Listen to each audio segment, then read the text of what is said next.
Hello gamers, I am Gamer Vince, and this is my tutorial on advanced combat concepts in Pathfinder and D&D 3.5. So my last video, if you saw it, went over a lot of basics, just getting you started with combat, just wrapping your head sort of around it. And now what I'm going to be going over is a couple of more advanced things. One thing I'm actually going to quickly start with here is I'm going to go over criticals, because I feel like I should have probably gone over that in my last video because they are pretty core to the game, and they might be a little bit difficult to understand your first time. So the way that criticals work is that, as I discussed last time, you're going to be rolling lots of d20s when you're attacking. If this character right here is going to run over here and attacking this guy, he's going to be rolling a d20 to see if he hits.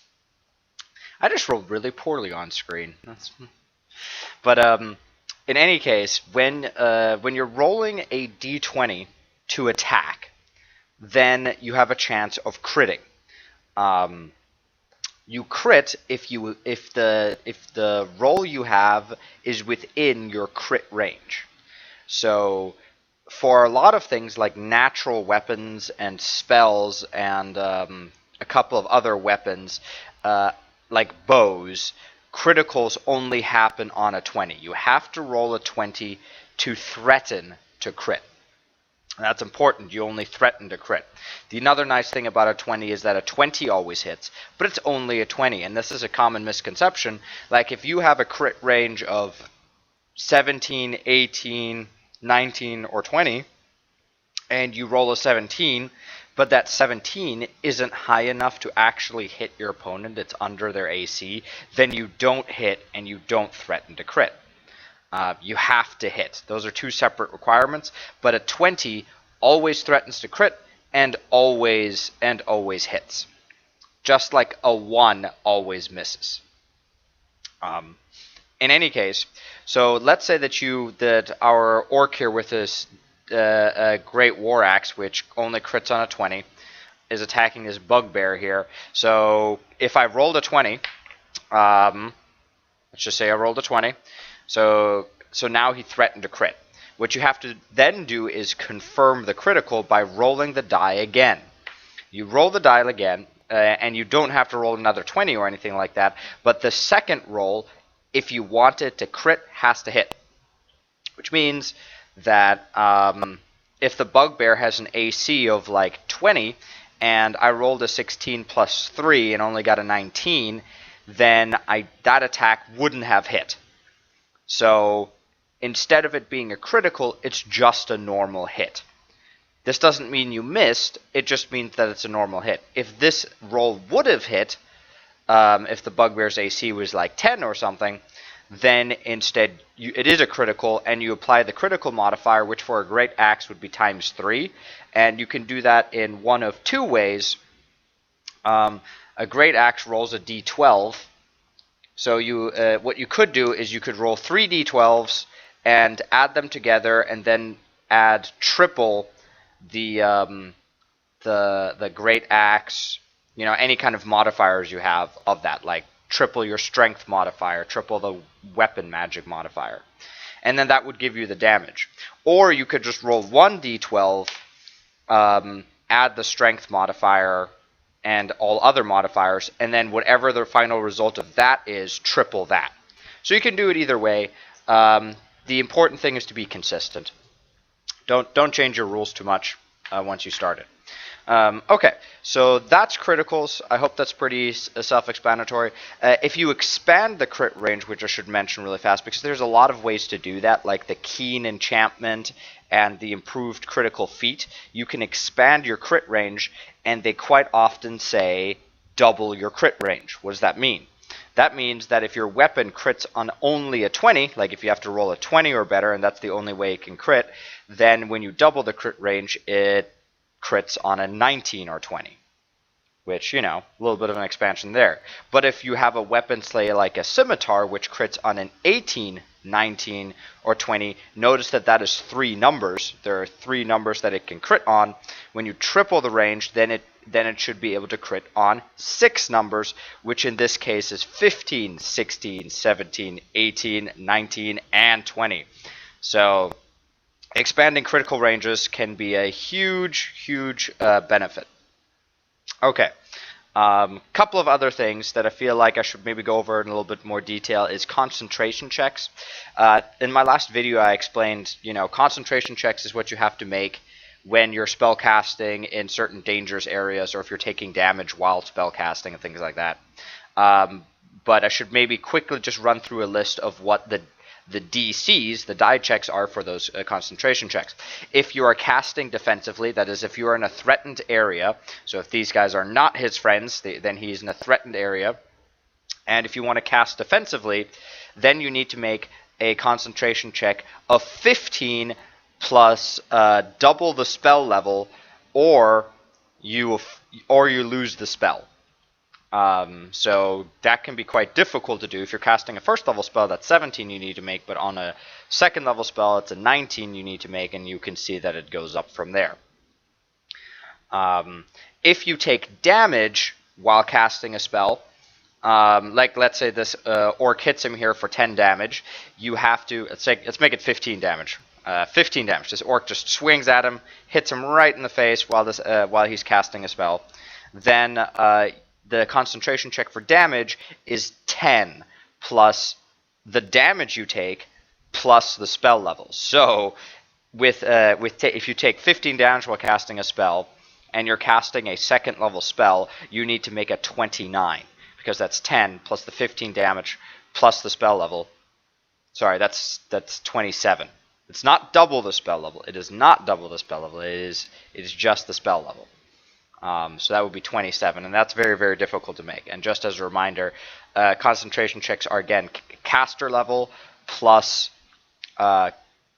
casting modifier, like intelligence for wizards, wisdom for clerics, and so on, plus a 20-sided die. So 27 is actually not outside the realm of possibilities. If you have, if you're a 10th level caster with plus 6 intelligence, it's already plus 16, so you only got to roll 11 or better. But if you're, say, a first level caster with a plus 4 intelligence, so you've got plus 5 to this roll, that might literally be impossible for you. Now you see why people like the feat combat casting. Gives you plus 4 to these kinds of checks. And pretty much anything else that you're going to be required to make concentration checks for, like, say, violent motion. If you're on horseback, for instance, you need to make a concentration check. If you are, and the horse is riding sort of violently, not just sort of galloping, but like running, then you need to make a concentration check. And if there's harsh weather and all kinds of other things like that, if the dungeon master makes it difficult to cast a spell, the spell check should almost always be 10 plus the spell level being cast. So most of those are pretty simple. So if you're casting a 3rd level spell, you need to beat a 13. Not that difficult if it's sort of, a kind of easy thing to do. If it's something a little bit more difficult, like you're entangled, you don't have room to cast or something like that, then it might be 15 plus the spell level. But those would be the common, and that's kind of up to the dungeon master. If you're a dungeon master watching this, whenever you feel like that there's a lot of distraction, like being tossed around in the wind, debris being flung in your face because of the weather or something like that, 15 plus spell level, 10 plus spell level, depending on how severe you think the condition is. Okay, so that's a little bit about concentration checks. Now let's talk about some other things that you can do. You can aid another. That is something you can do to help your friends out. So what aid another can do in combat for you is that if you make an attack against an opponent, you can do an aid another action by attacking an opponent. So let's say that we've got our 2 orc buddies here, and they're going to take on this dwarven shield maiden. Our 2 orc buddies are going to go fight her. She's in pretty heavy plate mail, so this orc here is going to instead do aid another by attacking this one. When you do aid another, you would make an attack roll just like you would normally, but it's versus 10 AC. It's always 10 AC when you aid another, 10 AC, 10 DC, depending on what you're trying to do. And if you beat that 10 AC by equal it or exceed it, then the next person to attack her or be attacked by her, there's two options you have. You can boost attack or you can boost defense. So if you boost attack, the next person to attack her is going to get +2 to his attack. So this orc can then be like, aha, I've got +2 to attack you, now I'm going to attack you. This can be even more devastating if you're, say, flanking, because those bonuses stack. You can also do it to boost AC, which would be the next if you choose, you can like distract her by making her miss her, sort of like impede her next attack. She would get a -2 to the next attack she makes. So that is a possibility. Aid another, I think, is more commonly used for skill checks, because I think in combat there's usually things you can do better than just aiding another. You can just roll to see if you do damage. You're usually better off doing that. However, there might be some situations where the +2 is crucial for even hitting. And there might be a powerhouse in your party that's dealing all the damage, and you might want to buff him. That said, you can also aid another, I see much more commonly used in skill checks. When you use it in a skill check, it works pretty much the same way. It's a situation, though, that is going to be... The Dungeon Master is going to have a lot of discretion here and determine whether an aid another is even allowed. But the basics of it is that if you want to aid another in a skill check, you need to make a skill check and beat a 10, and if you beat it, you give them a +2. It's very simple. So, like, let's say that somebody's climbing a wall, and you're like, all right, I'm going to give you a boost.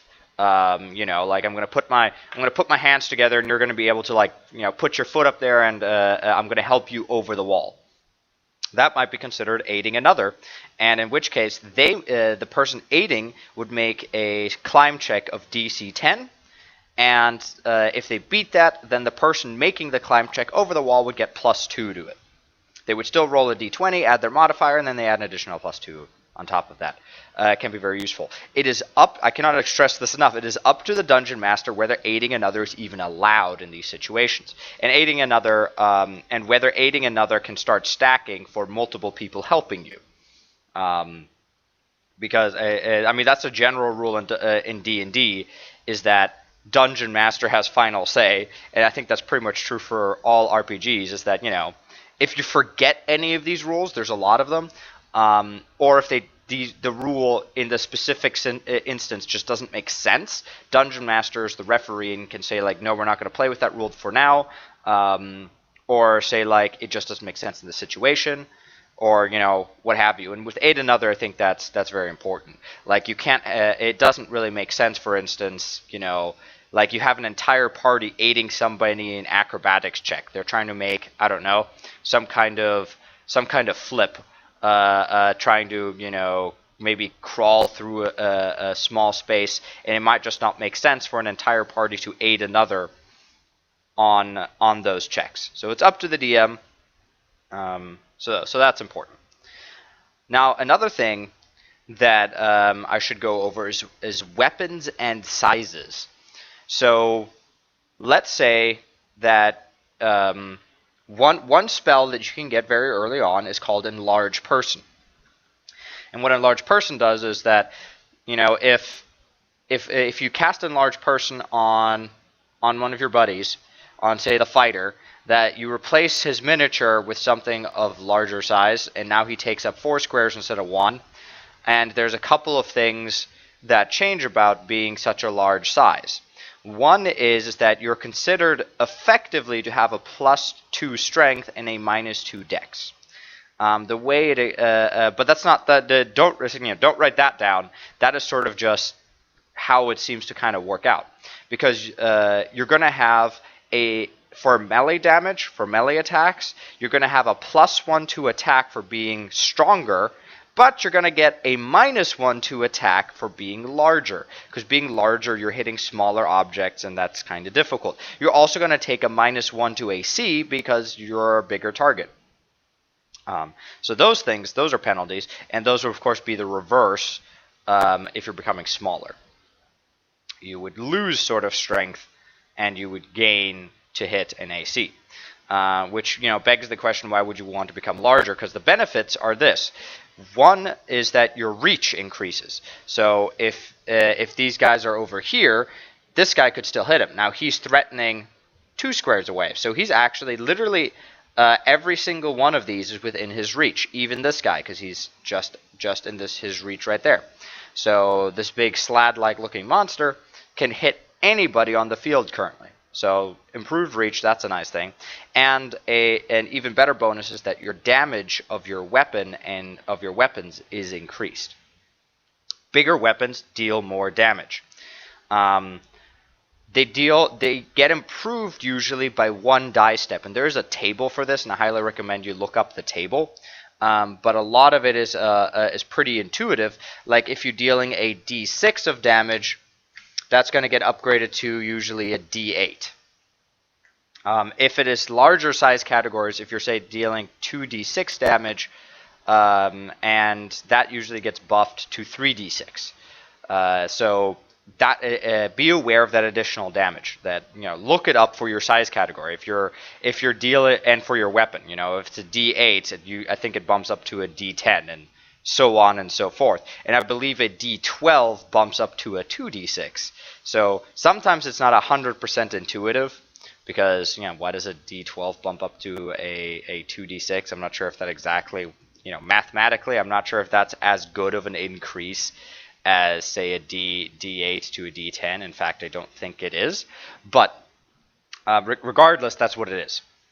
So that is one of the benefits of becoming larger, and that is something that you might do. And also, if you just have a large size character, if you're a DM and you've got like a monster that is large size and is using a large club or what have you, just a weapon that is meant for a larger creature, it is going to do that additional damage. So if you're looking at the monster manual and it says like you've got this giant with a giant club and it's dealing 3d6 damage or something like that, and you're not sure why, it's just like, well, he's just using a great club. Shouldn't that just be like 2d6 or something like that? It's because it's larger. Larger weapons deal more damage. Okay, so that's weapon sizes. Now let's quickly talk about another thing you can do in combat called coup de grace. Or it's spelled coup de grace, but I believe it is French. And what it means is that it's like a finishing move. It can only be done on a creature that is helpless. Helpless means that they're unconscious, they cannot defend themselves in the slightest. Being prone is not the same as being helpless. Helpless is truly they cannot defend themselves in the slightest. And what you can then do to them as a full round action is a coup de grace. You basically walk up to them, place your sword on their throat, and just drive it through their neck. It is a finishing move. And monsters might do this to party members that have been knocked out to sort of finish them. You might do it to monsters because they need to be finished before somebody can heal them or something like that.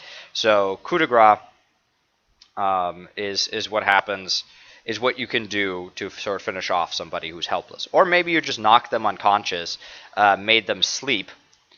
Like you can put them to sleep, and then you can just sort of coup de grace them around. Coup de grace is a full round action, which means you need the entire round to complete it. So you have to be and you have to be next to them. It can be done with a melee weapon. It cannot be done with a ranged weapon. It can't be done with a spell either. So just melee weapons. And what you do is you what it does is that you deal an automatic critical with maximized damage, which is horribly devastating. So if you're doing a coup de grace with like a great axe, you'll deal you would pretend like, a great axe rolls a d12. You would pretend like you rolled a 12 on it. Then you would triple the damage you would normally do. And that is a coup de grace.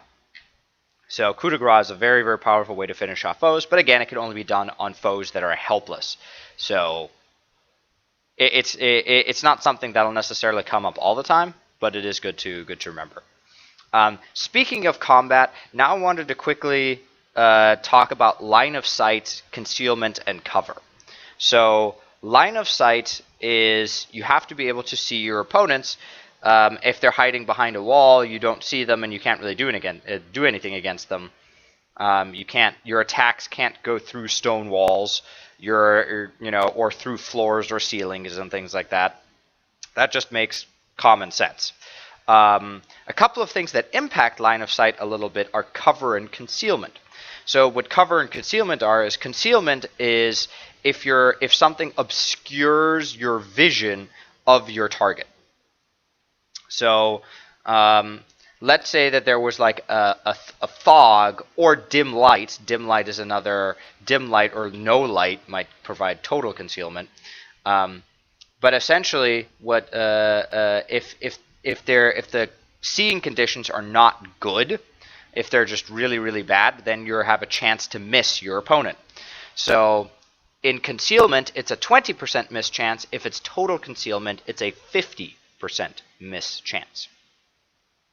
So if this was total darkness, for instance, and nobody could see anything, this orc is sort of guessing that there's a dwarven shield maiden in this square, and he's going to take a swing at the square. You roll for attack and all that normally, but before you even do that, you roll a 100-sided die, which you might be going right now like a 100-sided die. I don't have a 100-sided die. It's 2d10s. This is why you have a 10 slot and a single slot d10s. That's why you have two different d10s. You would roll this, and so I rolled a 31. You can kind of decide whatever you want to decide, but if you're trying to beat a 20%, that means if you roll a 20, which would be so that would be a 20 plus the 0. So I would just roll 20%. That would be a miss, but if I rolled like this, 28, that's a hit. Or it is a potential hit. You still need to overcome their armor class. So that would be 20% mischance, and of course, if it's a 50% mischance, you're aiming for a 50 or better. You're trying to get higher. The other thing I will mention about total concealment, just for roleplay purposes, is that so if you're in total darkness, if you're stumbling around in total darkness, you're first going to have to guess which square your opponent is in. So if this dwarven shield maiden is somehow being incredibly, incredibly quiet and is just somewhere in this room, the orc, he might attack here and give it a shot. He's just swinging around in the darkness.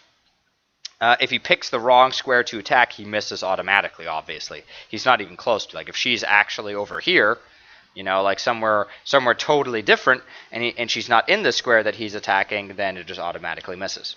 If he has no way of detecting her. He might hear her in a general facility, but that's more of a role play thing. All right, cover. Cover happens when there's something in the way that is covering your target. It is most common for ranged attacks. It could be like a low-lying wall. It could be another person. For instance, a ranged attack from here. If this archer is attacking this orc, there's a person in the way, and that provides what we call soft cover. Cover gives your opponent a +4 AC bonus just to their AC. If it's partial cover, like this is more up to the DM. Partial cover is when it's not really in the way, it's maybe in the way a little bit. It's partial cover and regular cover. Partial cover only gives a +2. Cover also provides a +2 reflex bonus versus like spells and things like that. It's only a +1 if it's partial cover. So cover is if there's something in the way. Also, another thing about cover that I learned recently is that if your opponent has cover from you, you cannot take attacks of opportunity against them. So if this bugbear is trying to attack this orc here, and there's like a wall in the way or something like that, not in a full wall, but there's like a little bit of a wall, he can just move with impunity. Cover means no attacks of opportunity. I recently learned that. I think that could be taken advantage of. So that is cover and concealment. Cover and concealment it's mostly up to the dungeon master to determine whether you have cover or concealment. Some spells will give you cover or concealment, and bodies, depending on how big they are and how in the way they are going to provide cover. And don't forget that you can always use a 5-foot step to get into a better position. Like if this it provides cover, but you could 5-foot step here, and then that would not provide cover. Line of sight, by the way, is drawn the way you're supposed to do it for any kind of targets, whether to determine whether you've got cover or concealment, whether something's in the way, is you pick a square from the attacker, and you try to draw a line to 2 squares to your target. So, for instance, with the archer here, we could draw a line from here. In fact, why don't I actually I could literally draw a line for you guys so you could see what I'm talking about. And I think this might be very helpful, because one of the things that can get a little bit confusing in D&D is line of sight. So, let's say that we are drawing a line from this spot right here. So eligible spots would be here, here, and technically here, but I'm gonna draw through myself here, so we're not gonna do that. All right, and we're gonna target for here first. So we've got a line here that's uninterrupted to get there. Now, it doesn't take a genius to figure out that if you're picking this spot, you have to make it to a second corner of this model, and that's going to go through our Dwarven Shield Maiden here, and it might get, whether it gets here or here, it doesn't matter. It has to go through this square, because we're originating from this corner. You could pick any other corner, but you're going to have that problem. Now, of course, if you move from over here, you can draw a line to there and to there without going through the Dwarven Shield Maiden. Then she would not be providing cover. So that is how you're supposed to do line of sight in D&D and Pathfinder. Okay, other concepts that you should go over. Oh, shooting into melee combat. Yeah. This is something I should probably have mentioned earlier. Just because it is the bane of all archers, is that if your target is within melee combat of any kind, if they're base to base to another enemy or even a friend, I believe, if they're just, I think it's only if there's an ally fighting in melee combat with an enemy, then you take a -4 to your attack. You're basically trying to avoid hitting your opponent. So if you see that bugbear and that orc there that they're fighting, if the bugbear is your ally and you're trying to hit the orc, then your archer is going to take a -4. So do be aware of that. There is a feat to get rid of that. It's called precise shot. It requires that you take point blank shot.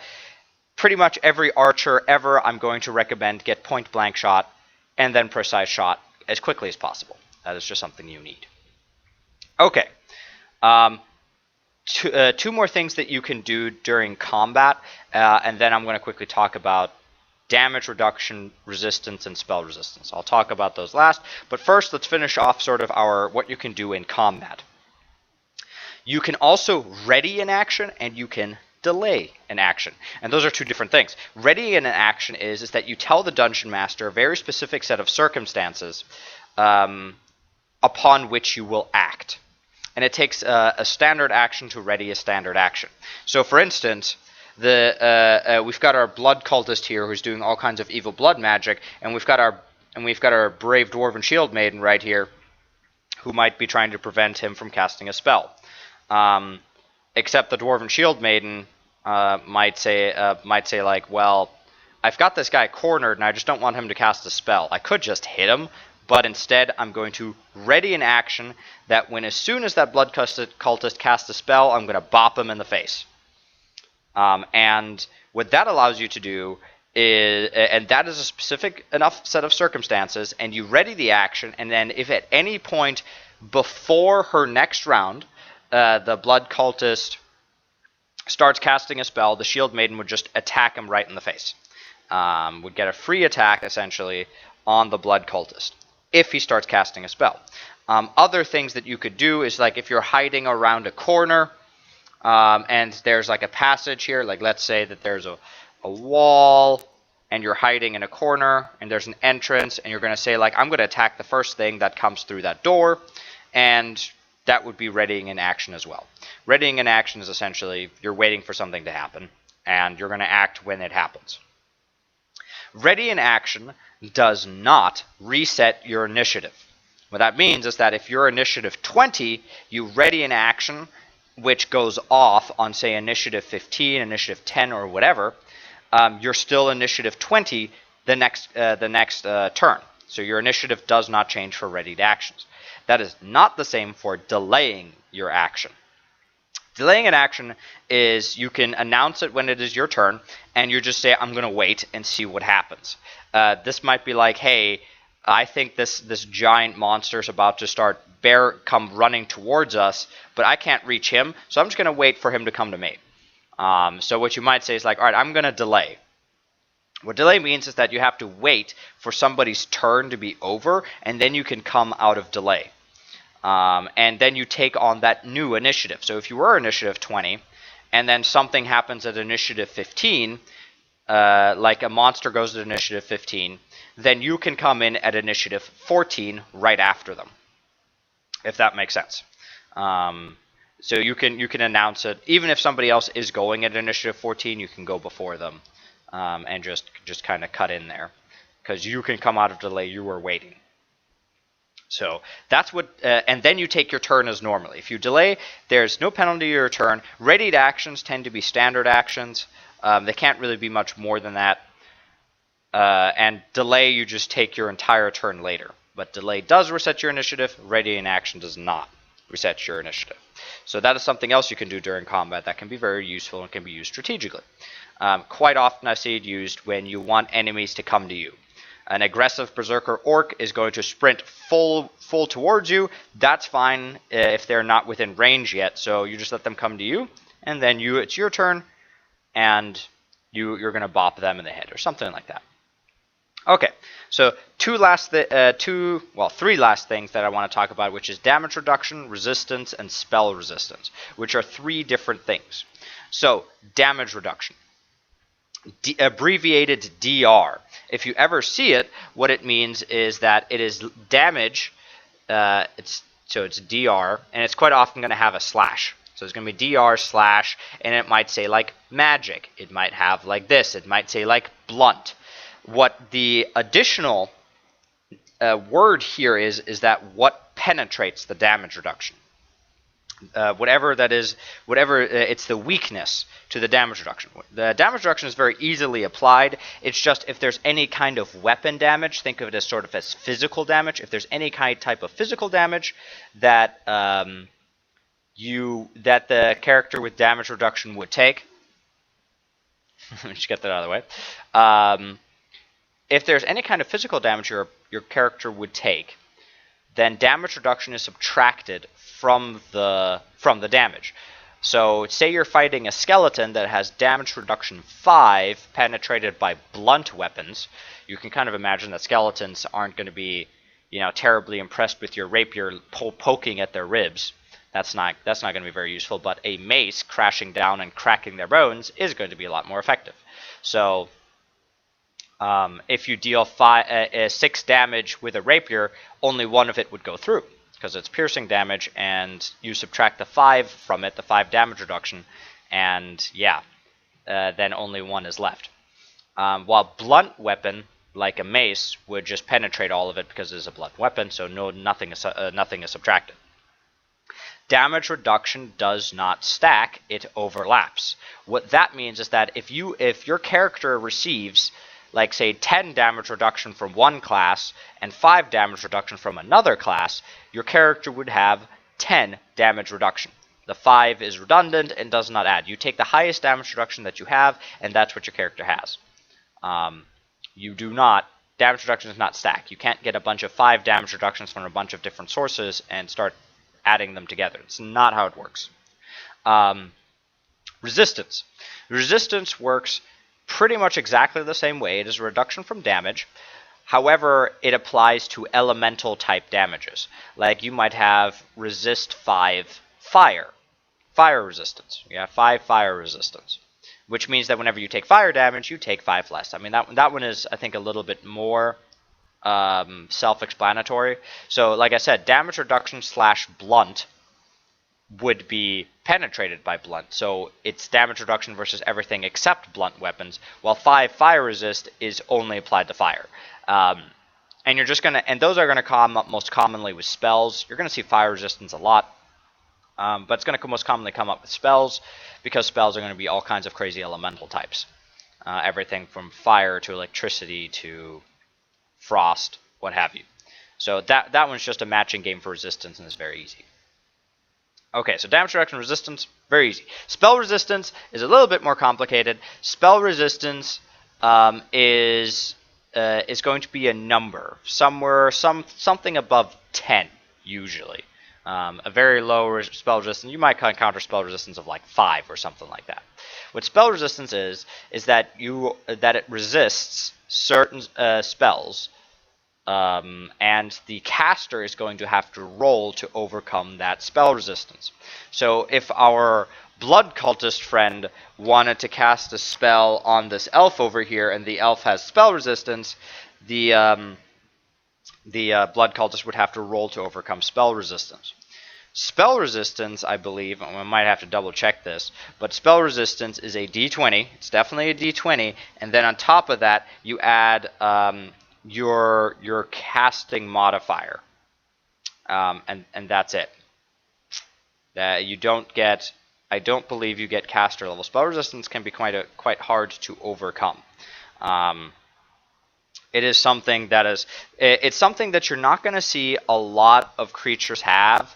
It is like drow and things like that are going to have it, and it can be a pain in the butt. But not all spells are affected by it. For instance, some spells don't say that they're affected by spell resistance. Essentially, what that means is that spell resistance is just ignored for them. It'll say on the spell. Oh, and I apologize. I just thought about it.